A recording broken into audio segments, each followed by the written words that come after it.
Oh, hey, hey, hey. Hey, hey, hey. Hey, Nene.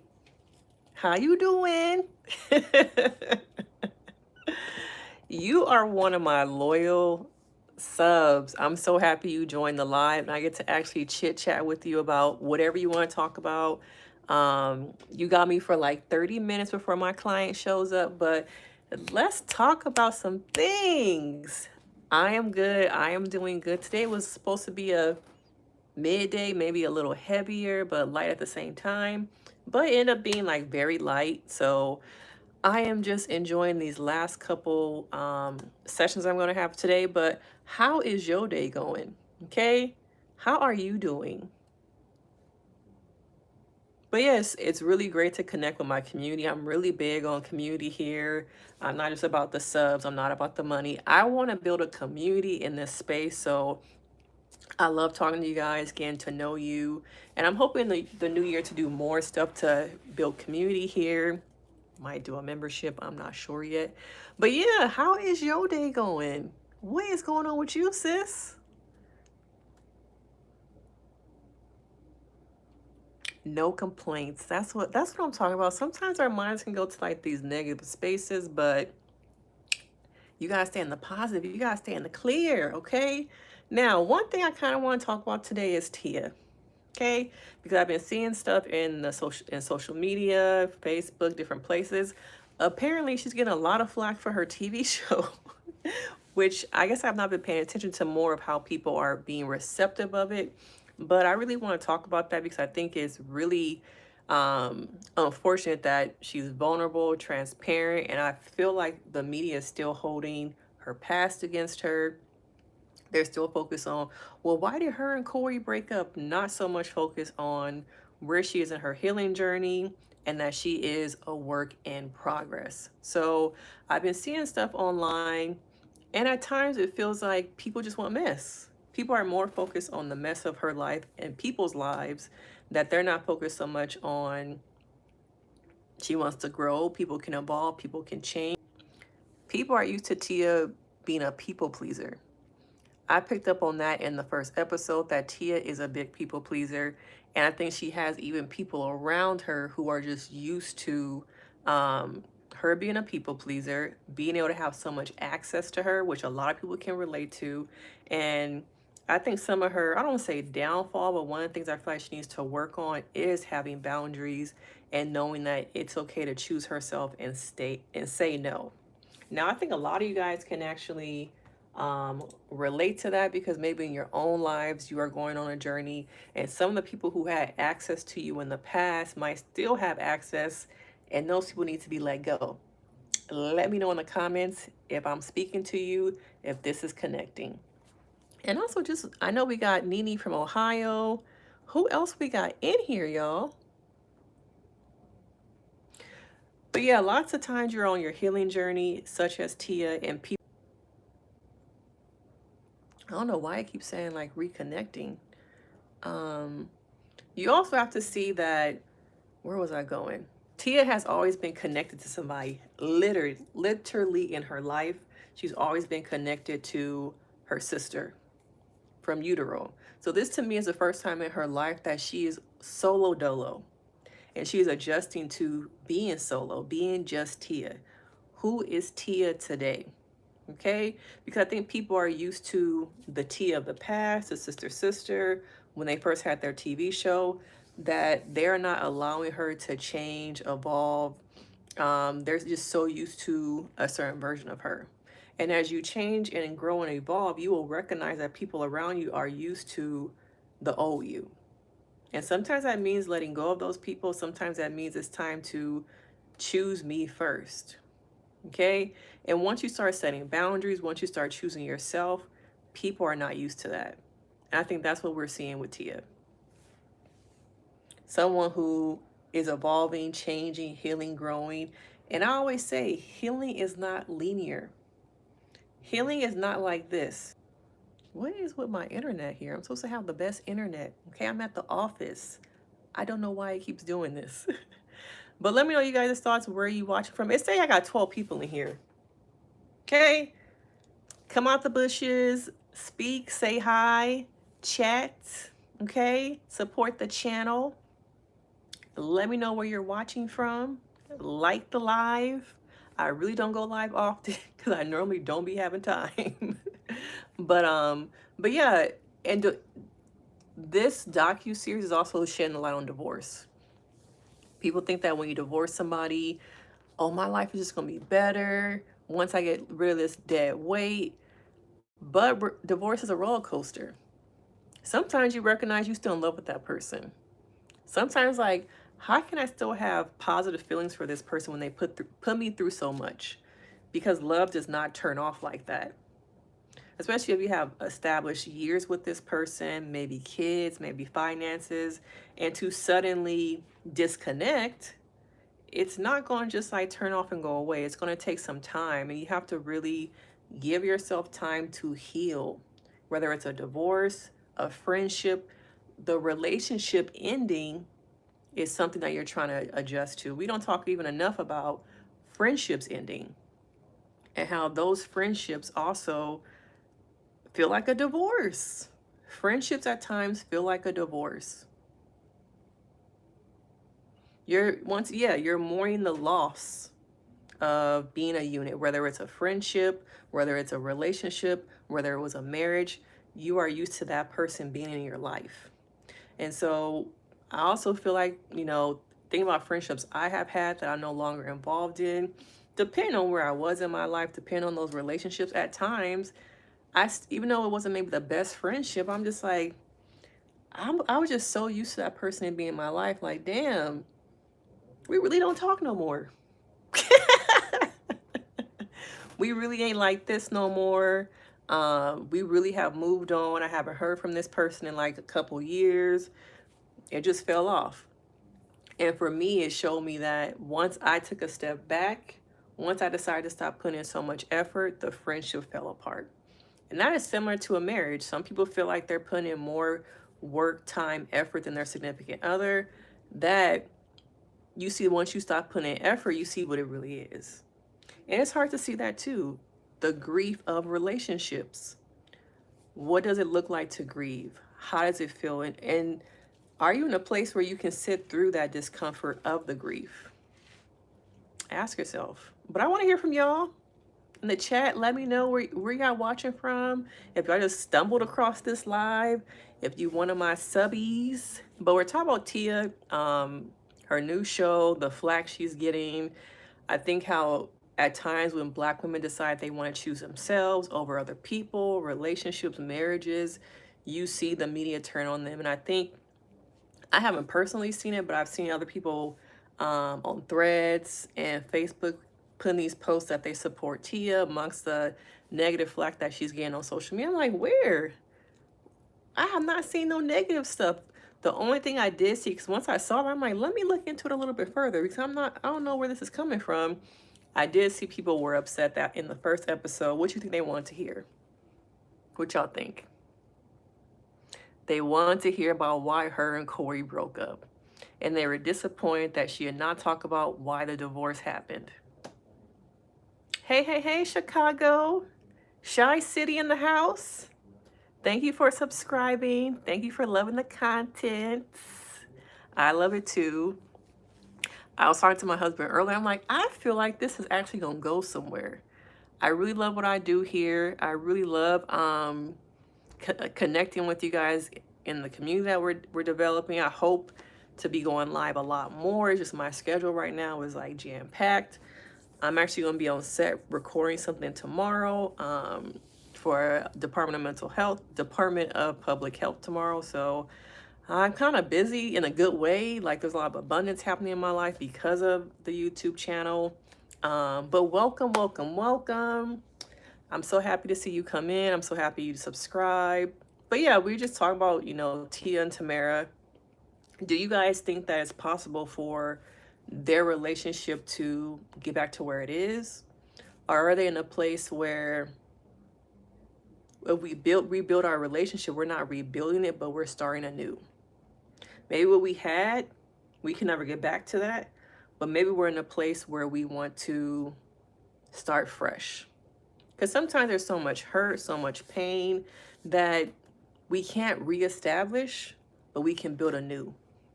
Okay. And think about your own relationships. It doesn't have to be a marriage. It can be a sister relationship, a friendship, something that fell apart. Do you think it's possible do you want to go back? Friendships that you guys have in it that you thought about, do you miss that person? Or was a relationship so like bad or not worth your time that you don't even miss them no more? You done with them. You done. Okay. But yeah, we don't talk enough about friendships ending, different types of relationships. We focus so much on dating relationships and marriages, but not so much on friendships. And I think looking at the way the media is portraying her, they're used to sensationalizing stories. And the fact that so far the show has been very positive, they have to figure out a way to spin it. Because if you notice, there are certain people who the media loves to spin a narrative with. And so far, I've seen it happen with Tia and Tamara and Amanda Seales.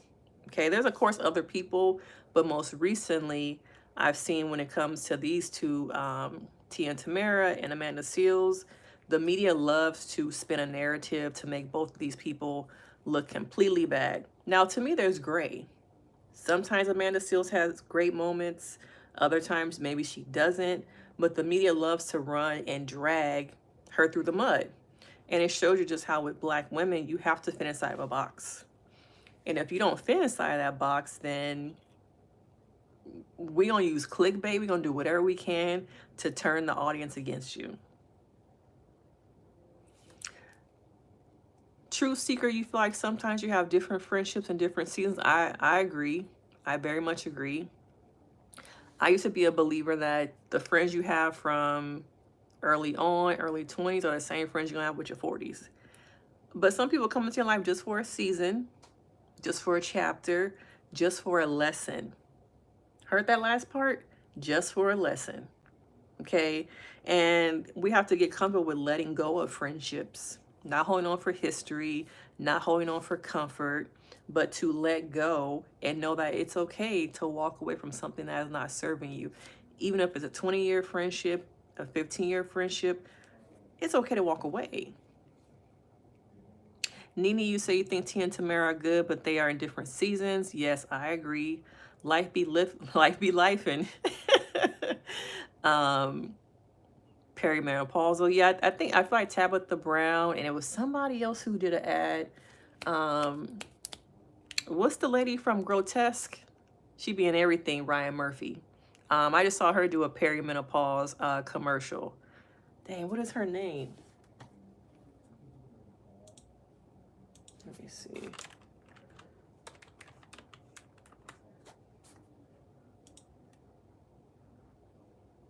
Niecy Nash.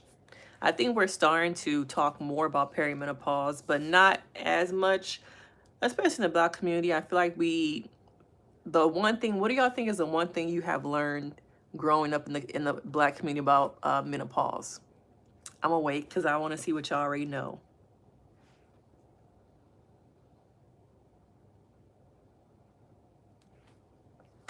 Because there's only one thing even I remember growing up about hearing about menopause.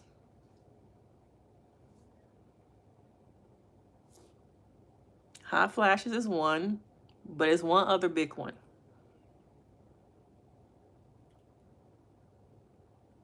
The period. Losing your period. You heard about hot flashes and about a period. Okay? Those are the only things that we have heard in the Black community. Personal summers, needing a fan. Okay? But there are a lot of other layers to perimenopause, menopause, mood changes, things related in your sexual health changes. But we've only focused on hot flashes and periods.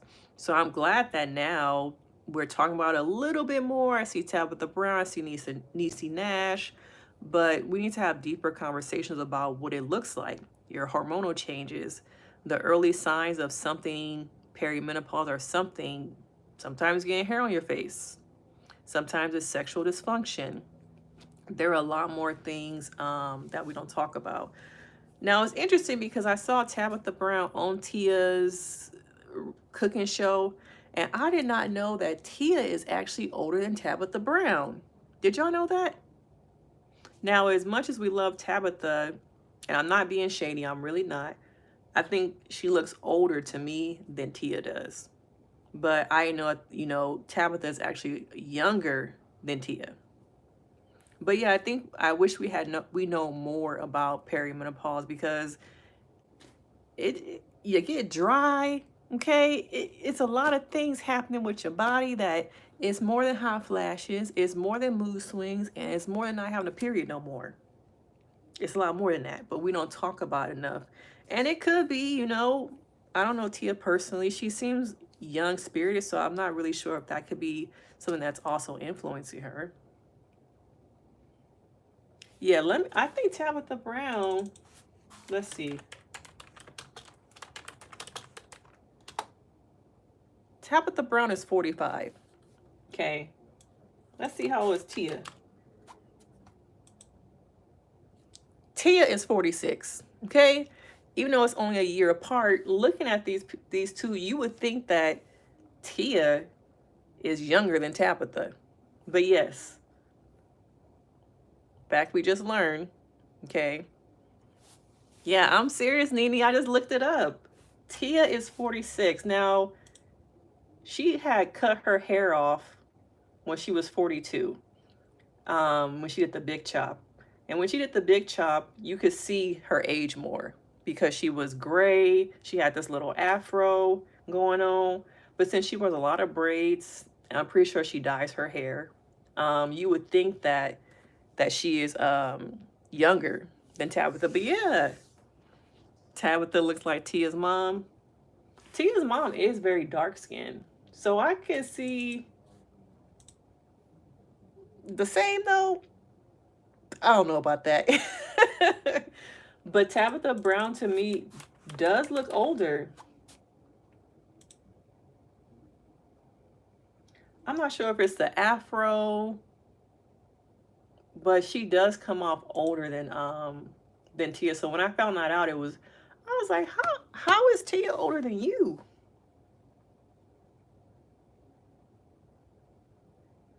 I think it's also that Tabitha Brown is a little bit more wise, so it can come off like she might be an older woman. So, but yeah, y'all, I just taught y'all something. But yeah, so I'll probably continue to recap Tia's show. That would probably replace my Saturday morning Braxtons recap. But yeah, to see a woman choosing herself to be vulnerable. Now, let's talk a little bit about that assistant, if y'all watch. Now, her assistant, to me, I forgot how she described herself, but it was already a red flag. She said that she was Tia's, I forgot the verbiage, but it just disturbed me. Okay? And then, she's outside with her friends, and then the assistant comes out with her wedding dress, with Tia's wedding dress. She's like, you know what? Let's throw this in the fire. Yeah. I was like, hold up.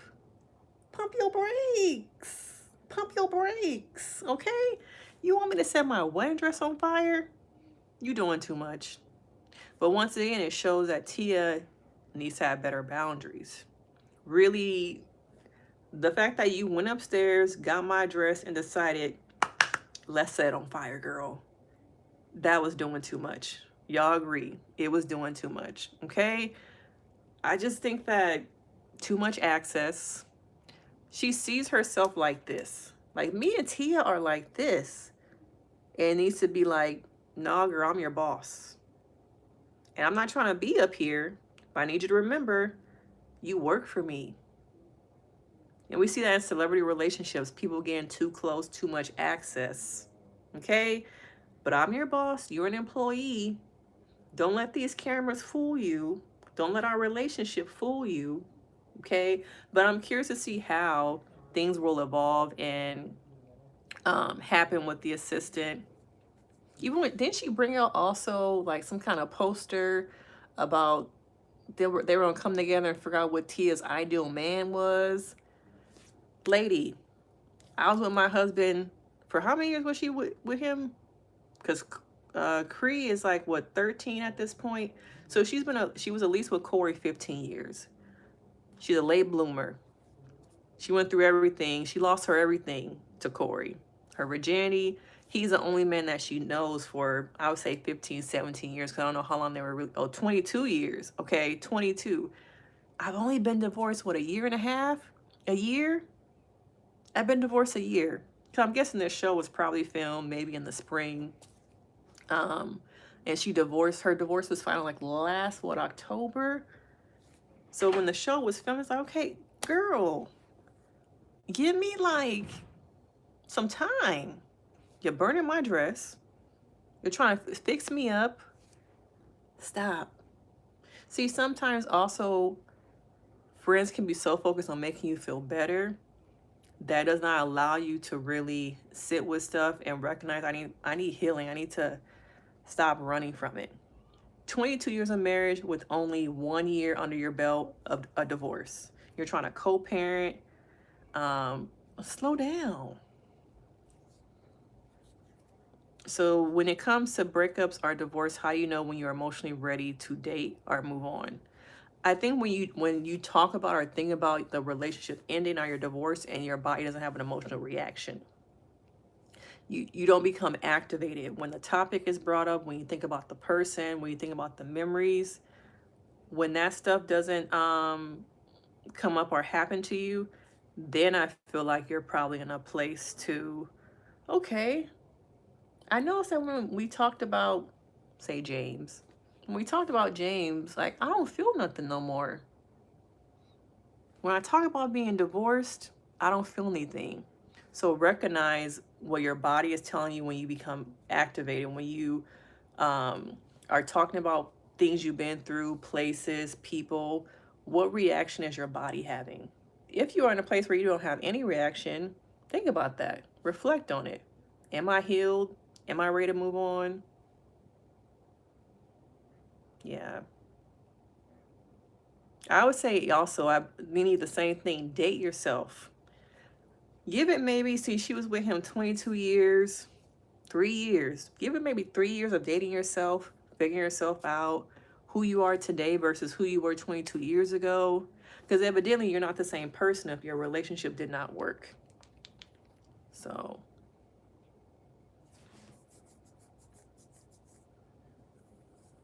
but yeah.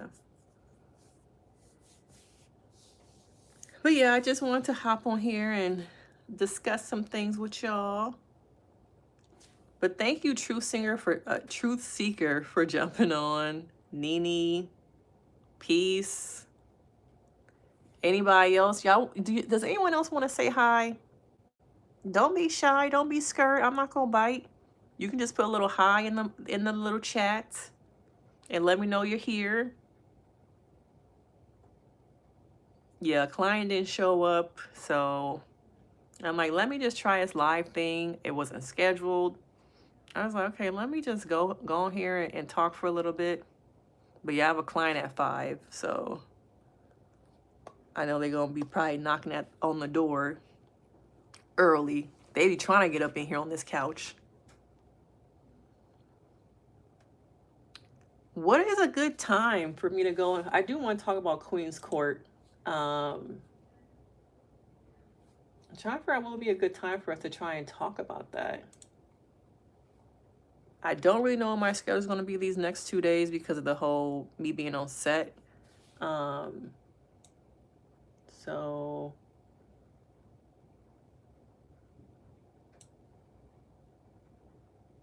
we could go live tomorrow like 10, 9, 10. Maybe I could see if any of y'all going to be on tomorrow.